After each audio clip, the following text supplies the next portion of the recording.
My friends, let us come together in this moment, not merely to hear words, but to experience within ourselves a shift in awareness. For the great burden of the human scene today is not found solely in wars or in outward disturbances, but in the silent, invisible struggles that take place within the heart and mind of nearly every individual. It makes no difference how long one has walked the spiritual path, nor how sincere one has been in prayer or meditation. Still there arise moments when anxiety, depression, or a deep heaviness of spirit seems to settle upon us. And some, looking upon these experiences, imagine they have failed spiritually, that something is wrong with their practice or their faith. But I would like you to understand from the very beginning that these states are not personal failures, nor are they signs of weakness. They are simply the universal beliefs of the human mind pressing themselves upon consciousness, seeking acceptance. You see, we have lived for centuries with the notion that our emotional states originate within ourselves, that they have something to do with our character, our worth, or our spiritual maturity. Yet this is one of the greatest misunderstandings of the spiritual life. The fear you feel is not your fear. The sadness you experience is not your sadness. These are the impersonal suggestions of the collective human mentality, and the moment you begin to see them in that light, a great weight lifts from your shoulders, for you realize that you are not responsible for what the human thought world presents to you. You are responsible only for your response, whether you accept these suggestions as true or whether you turn quietly inward and recognize the presence of God at the center of your being. Now, let us set the purpose of our time together. We are not here to fight emotion, to overcome it, to conquer it, or to destroy it. We are here to rise above the mental atmosphere in which these conditions appear. We are here to discover that peace is not something we manufacture by effort, but something revealed when we become still enough to sense the kingdom of God already present within us. And as we proceed, I ask you not to struggle with the concepts, nor to try to force any experience, but simply to listen with the inner ear. Let whatever truth is meant for you make itself known.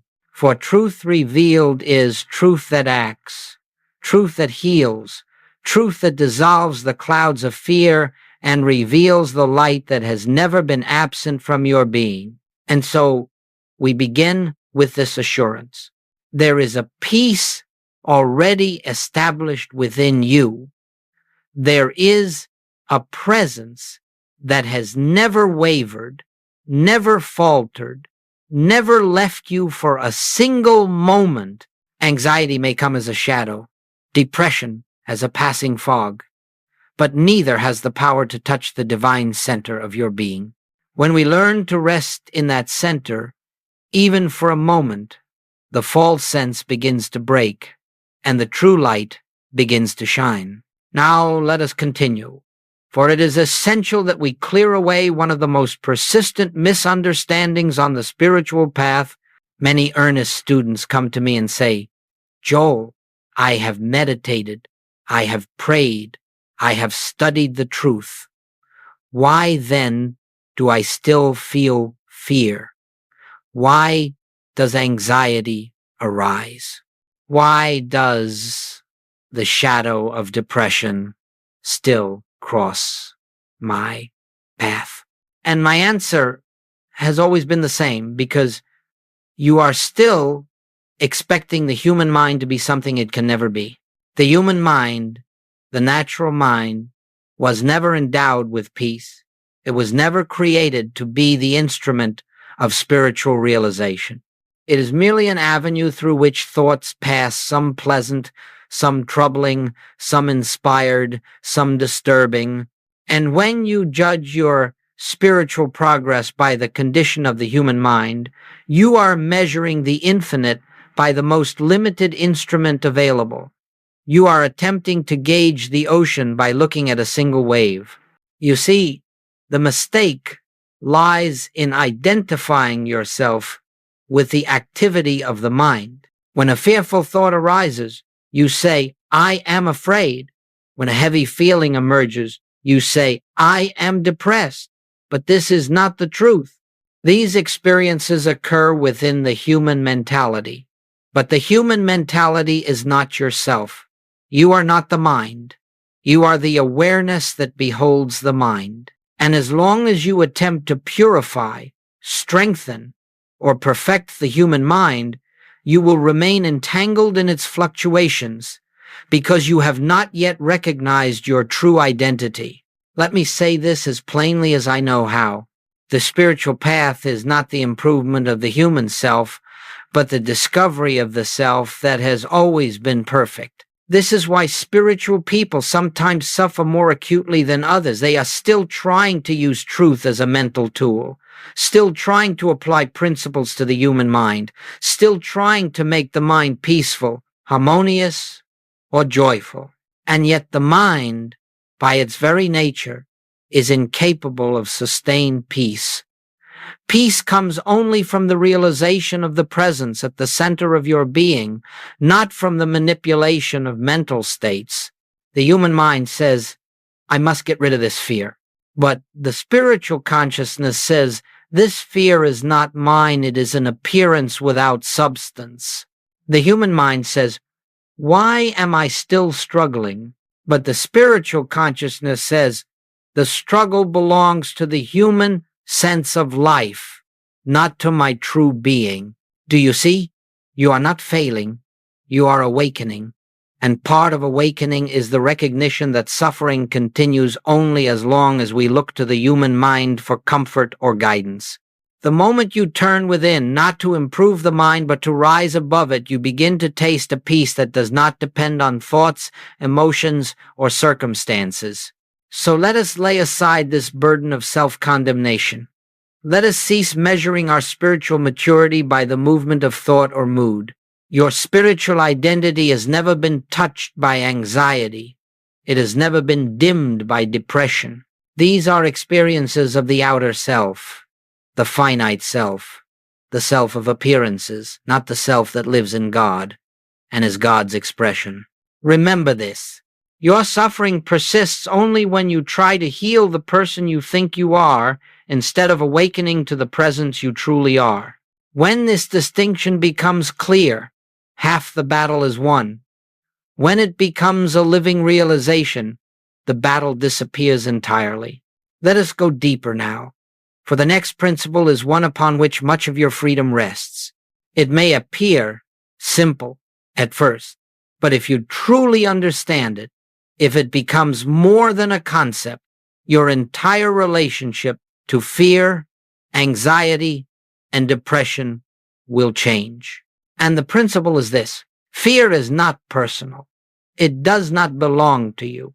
It never has. Fear is not a quality of your being. Fear is not generated from your soul. Fear is not the activity of your true self. Fear is a suggestion, an impersonal shadow moving across the surface of human consciousness, seeking a host, seeking acceptance, seeking a me to cling to. The tragedy is not that fear exists. The tragedy is that we have been trained to claim it as our own. We say, I am afraid. I feel anxious. I am discouraged. And the moment we attach the pronoun I to the passing suggestion, we give it a reality, a power, and a life it never possessed. Let me remind you of something profound. Anything you can observe cannot be you. If you can witness fear arising, then the fear is not the witness. If you can sense depression moving through the mind, then depression is not the one who senses. If you can feel anxiety tightening in the body, the anxiety is not the one who feels. You, the true I, are the awareness in which these appearances arise and through which they pass. They have no more identity than a gust of wind, no more substance than a shadow cast by a cloud moving across the sun. When you cease to personalize the fear, its power begins to dissolve. When you stop claiming it, it loses its anchor. When you recognize it as impersonal, it cannot lodge itself within you. You might say, Joel, fear feels very real. It feels very personal. Yes, because the human sense of self has been conditioned for centuries to believe that whatever appears in consciousness must belong to the one who is conscious. But this is the very error we are learning to correct. Just as you would not call every image on a movie screen your life, nor should you call every thought or emotion that passes before your mental eyesight yourself. Fear is not personal. It is a universal belief in separation, a belief that there is something apart from God, something that can threaten, something that can harm. And because this belief is universal, it seeks expression through any mind that will accept it. But the moment you understand that fear is an impersonal suggestion, you rob it of its only strength, your belief in it. Do not resist it. Do not fight it. Do not try to cast it out. Simply recognize with quiet clarity. This fear is not mine. It is not of God. It has no law, no substance, no power. It is an appearance without reality. Then watch how it loosens. Watch how it slips away. Watch how it fades without struggle. Every time you respond to fear as an impersonal shadow, you rise a little higher in consciousness. You establish yourself more firmly in the awareness that your true being is untouched by the movements of the human mind. And slowly, gently, the inner atmosphere begins to clear, revealing the peace that has always been present beneath the turbulence. Now we can move forward, for this understanding becomes the bridge to the next great truth, that the kingdom you seek, the peace, the joy, the assurance, is not something to be attained. It is already established within you, waiting only for recognition. Now that we understand the impersonal nature of fear, let us move deeper into the heart of truth, the recognition of the kingdom within. For without this recognition, we may succeed in calling fear impersonal, yet still feel vulnerable, still feel as though we must defend ourselves against the movement of the mind or the fluctuation of emotion. But once the kingdom is understood not as a distant hope, not as a future attainment, not as a reward for spiritual effort, but as the very center of your being, you discover a peace that transcends anything the human mind has ever known. When Jesus said, "The kingdom of God is within you," he was not speaking poetically. He was revealing the eternal truth of your identity. He was declaring that within the core of your being there exists a presence that is whole, perfect, complete, and eternally free. This kingdom is not touched by the passing appearances of the outer world. It does not fluctuate with your thoughts. It does not rise and fall with your emotions. It does not depend upon the condition of the body, nor upon the behavior of others, nor upon the events of your life. The kingdom is the infinite, invisible presence of God expressing itself as your very self. And so long as you continue looking outward for peace, seeking it in relationships, in circumstances, in achievements, in the approval of others, you will experience only moments of temporary harmony, followed by the inevitable return of fear or uncertainty. For everything external is unstable, temporary, and subject to change, but the kingdom within is eternal. And once you make contact, once you truly sense that inner presence, no external condition can take that peace from you. Now, let us understand something very important. The kingdom within is not a mystical feeling, nor a pleasant emotion, nor a moment of heightened inspiration. These may accompany the realization, but they are not the realization itself. The kingdom is a state of divine awareness, a deep inner knowing that beneath the world of appearances, beneath the turmoil of the mind, beneath the fluctuations of emotion, there exists a silence, a stillness, a presence that is your true life. This presence does not come into being when you meditate, nor does it disappear when you forget it. It is always here, always functioning, always expressing, but it can operate consciously in your experience only when you recognize it. And this recognition is not accomplished by effort, nor by strain, nor by trying to reach God. It comes only through stillness, through the quiet turning inward, through the gentle resting in the truth of your oneness with the infinite. You see, peace does not come because you have succeeded in removing fear. Peace comes because you have discovered the presence in which fear dissolves naturally. Peace does not come by solving problems. Peace comes by realizing that within the kingdom of God there are no problems, and that this kingdom is the very ground of your being. Once you sense this, even faintly, you begin to know that anxiety is not a power, that depression is not a substance, that fear is not a reality. They are appearances that have been sustained only by your belief in a life separate from God. And when that belief is dissolved by the recognition of the kingdom within, these shadows lose their footing entirely. So, let this be our foundation. There is a presence within you that is already free, already whole, already at peace. You do not have to create it. You do not have to earn it. You do not have to purify yourself to deserve it. You have only to recognize it, to touch it, to rest in it, even for a moment, and something within begins to shift. The noise of the human mind softens. The turbulence of the emotions subsides. And you begin to taste the peace that Christ called not as the world giveth.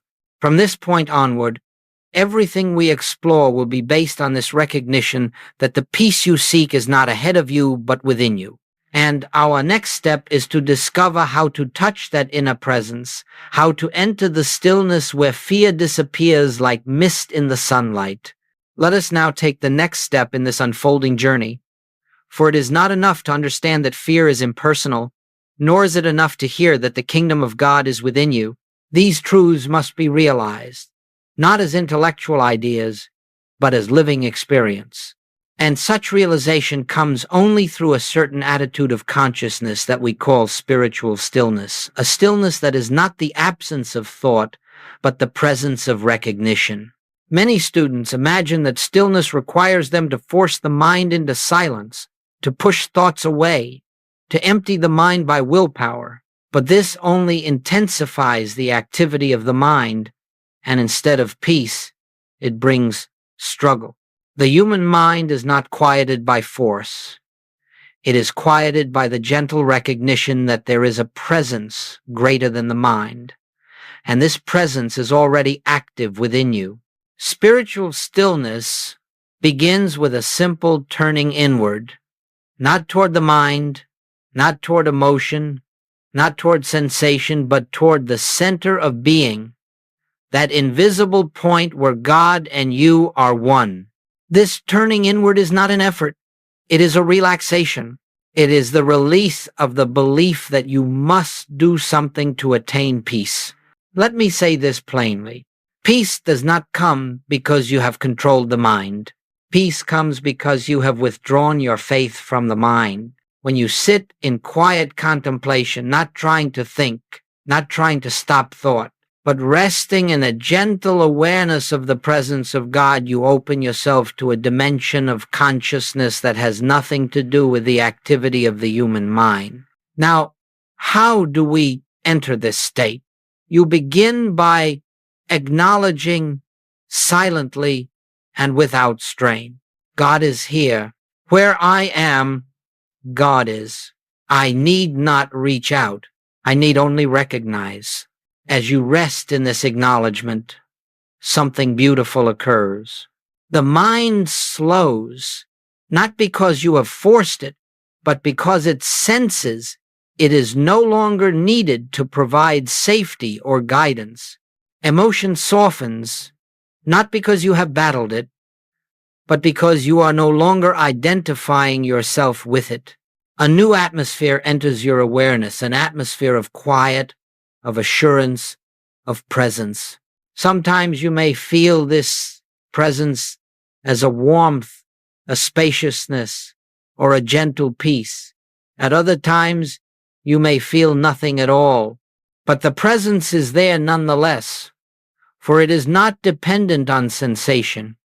It is not an experience, it is a reality. And the more you rest in this recognition, the more you will find yourself able to abide in it not only in meditation, but in the midst of daily life. Do not be concerned if thoughts continue. Do not be disturbed if emotion arises. These are not obstacles. They are simply movements of the outer self that gradually lose strength as the inner self emerges into awareness. The purpose of our stillness is not to silence the mind, but to shift the seat of identity from the mind to the spirit. In this stillness, you will discover that fear cannot remain, anxiety cannot survive, depression cannot anchor itself. For these conditions belong to the human sense of separation, and in stillness, separation dissolves.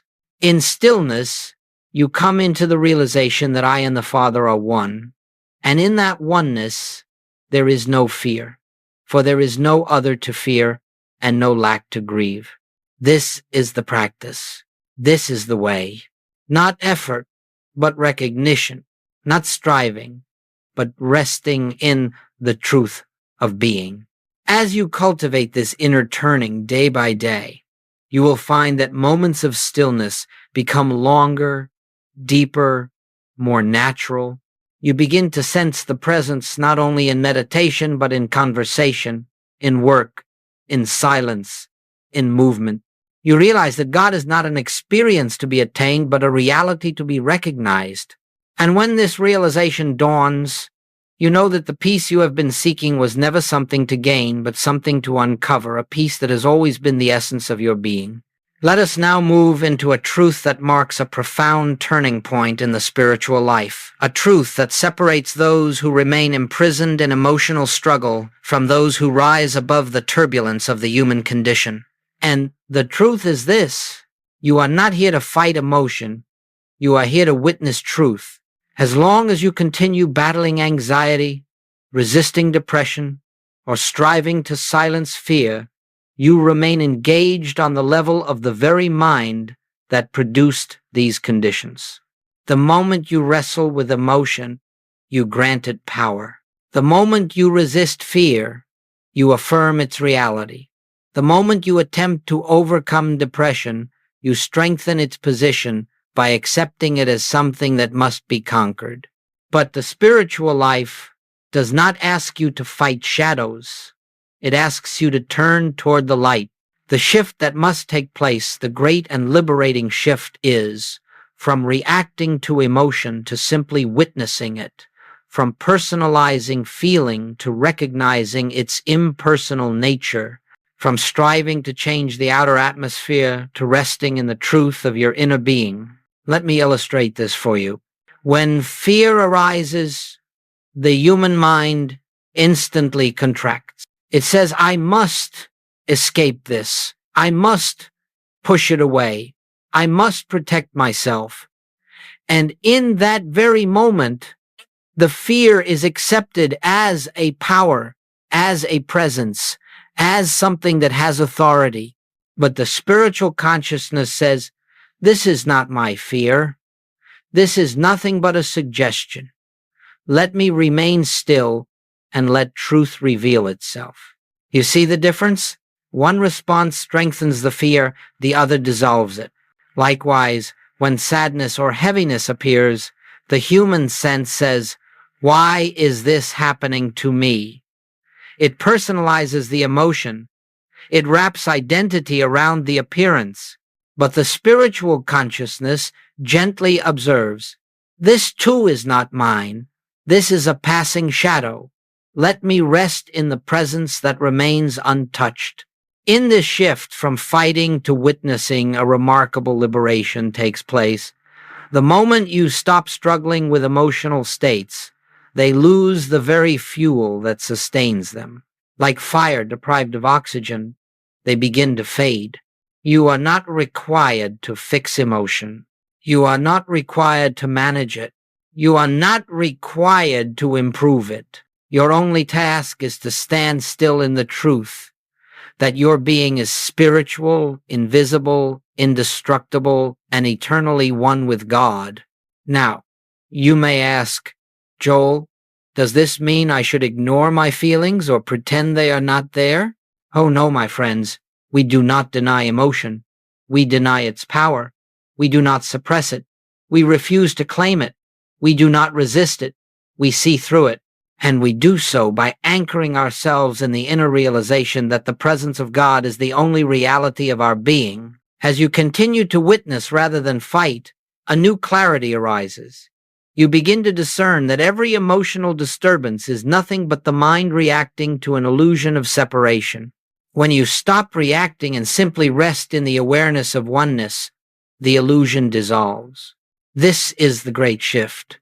From the noise of the human mind to the silence of the divine presence, from struggling with shadows to beholding truth, from attempting to change appearances to abiding in the reality that never changes. And in that abiding, fear loses its identity, depression loses its anchor, anxiety loses its momentum. For you have withdrawn the only power they ever possessed, your belief in them. This is not a fast process, nor is it a slow one. It is an unveiling. It is the dawning of light, and as this light grows within you, you will find that you no longer live from the surface of the mind, tossed about by emotional winds, but from the depth of spirit, where peace is not earned but revealed. Let us move now into one of the most vital revelations on the spiritual path, perhaps the very cornerstone upon which all inner freedom rests. For behind every fear, every anxiety, every sorrow, there lies a single root, the belief that you exist as a separate self, apart from the presence of God.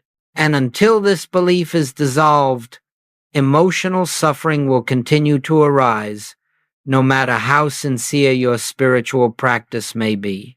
The moment you feel alone, the moment you feel vulnerable, the moment you imagine yourself to be a self surrounded by a world of powers, forces, influences, and circumstances, you have accepted the great illusion of separation. And in that instant, fear becomes possible. Depression becomes possible. Anxiety becomes possible. For all these states are born from the sense of aloneness, from the belief that you must somehow sustain your life by personal effort, personal wisdom, personal strength. But hear this truth clearly. You have never been a separate self. You have never lived apart from God. You have only believed that you were separate, and this belief has produced the entire burden of human suffering. When the human mind says, I am afraid, it speaks from the illusion of separateness. It believes it must defend itself. When the mind says, I am discouraged, it believes it stands alone with its burdens. When the mind says, I am overwhelmed, it imagines it is responsible for holding up the weight of life. Yet none of this is true. Behind the human sense of self stands the real self, the I of your being, the Christ consciousness that declares, I and the Father are one.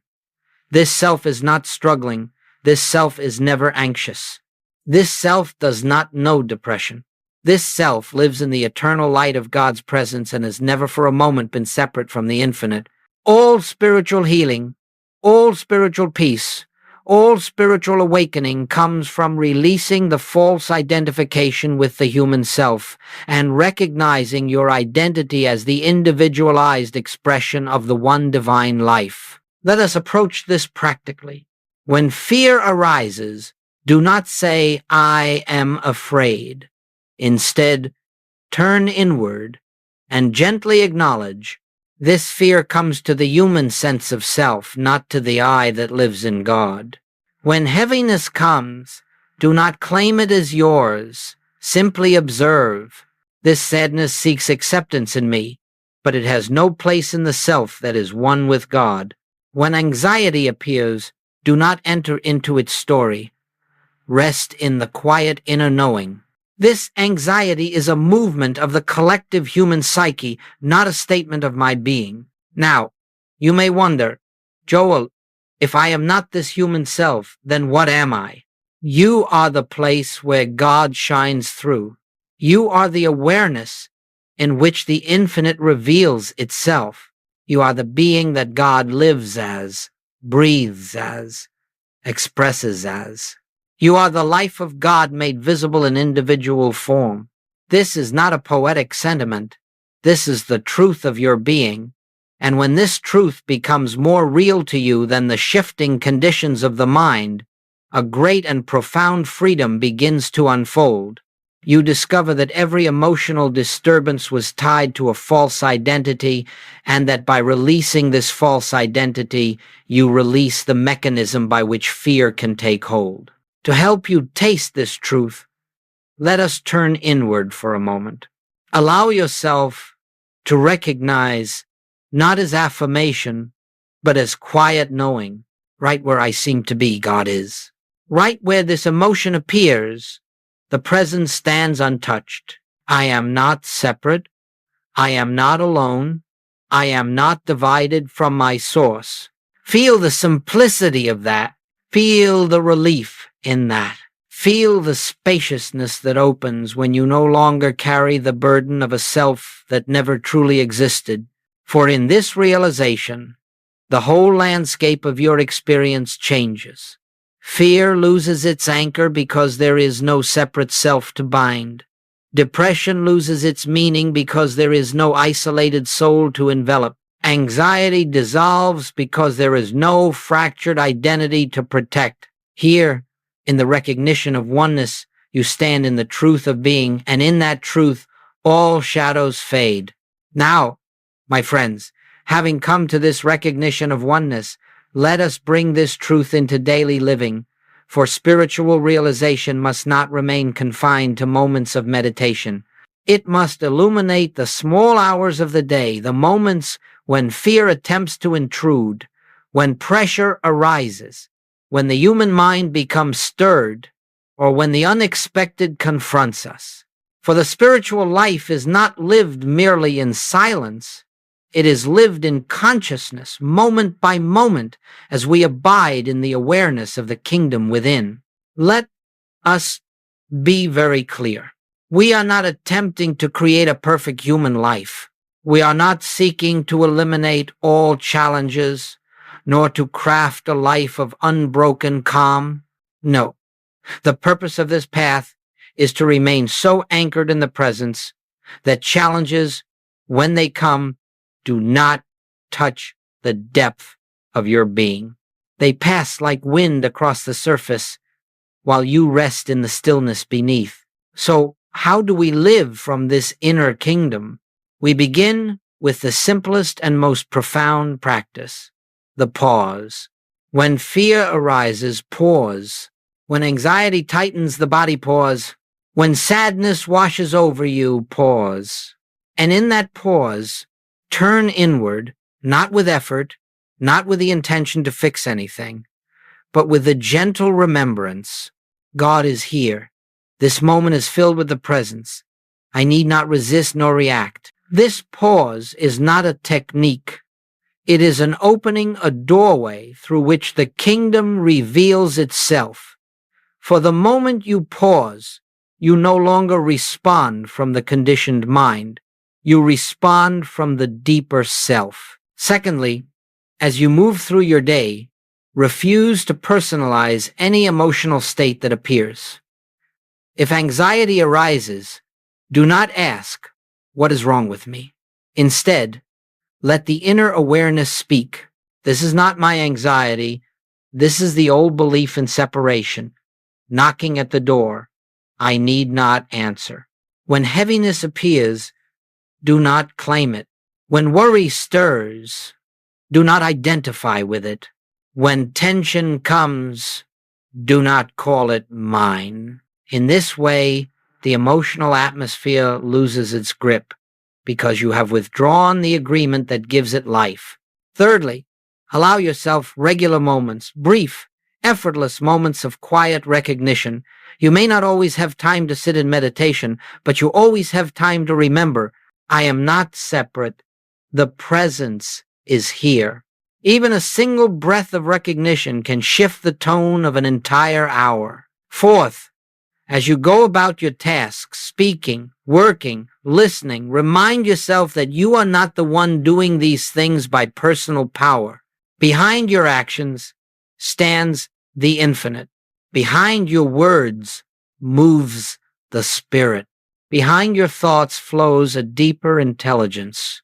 As this awareness grows, you discover that burdens lighten, decisions become clearer, and life moves with greater harmony, not because you are controlling it, but because you are no longer attempting to live life as a separate self.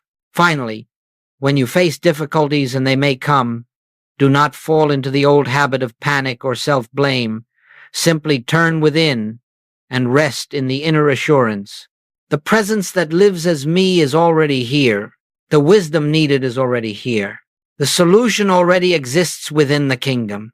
I need only be still enough to recognize it. And as you continue in this way, pausing, recognizing, refusing to personalize, and gently resting in awareness, you will notice that something begins to change. You will find that emotional states that once gripped you fiercely now pass more quickly, more lightly. You will sense a background of peace that was not there before. You will experience a deeper stillness that accompanies you even in activity. This is not the result of practice in the human sense. It is the unfolding of truth within you. You begin to live from the inner kingdom rather than from the fluctuating atmosphere of the mind. And as this becomes your way of being, you discover the great secret, that peace is not gained but uncovered, that joy is not created but revealed, that harmony is not achieved but recognized as the very nature of your being.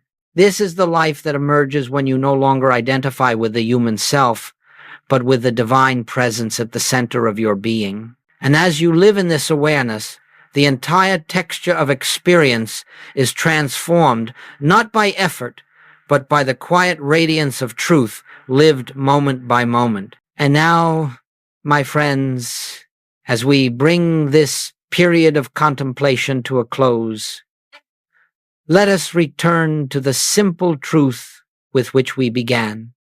There is a place within you, an inner sanctuary, where all fear dissolves, all anxiety falls silent, and all depression loses its shadow.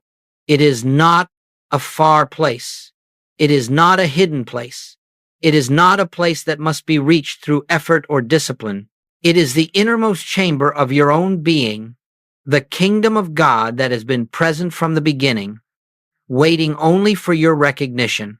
Throughout our time together, we have seen that emotional disturbances arise, not because we lack faith, nor because our spiritual practice is insufficient, but because we have lived from a false identity, believing ourselves to be separate, vulnerable, incomplete. And yet, behind this belief lies the eternal truth. You are the expression of God. You are the life through which the infinite shines. You are the awareness in which all illusions appear and in which all illusions dissolve. As you rest in this realization, even for a single moment, something within you awakens to the certainty that peace does not depend upon the shifting conditions of the mind, nor upon the events of the world, nor upon the resolution of your problems. Peace is already present. Peace is the nature of the presence within you. Peace is the essence of your being. And so I ask you, as you leave this time of reflection, to carry with you not a technique, not a formula, but a remembrance, an inner knowing that at any moment, in any circumstance, you may turn within and find the quiet, steady radiance of God's presence. You may pause, you may rest, and you may rediscover the truth that has never ceased to be true. You and the Father are one. Let the burdens of the world fall from your shoulders. Let the weight of the separate self dissolve. Let the inner light reveal itself not through effort but through the simple act of recognition. And as you go forward, may this presence that lives as you lead you gently, guide you silently, and unfold your path with a grace that does not come from human striving, but from the infinite that has always been the foundation of your life. In quietness, in trust, and in the deep awareness of oneness, you will find that the stillness you have sought has been within you all along, waiting only for you to enter, to rest, and to remember.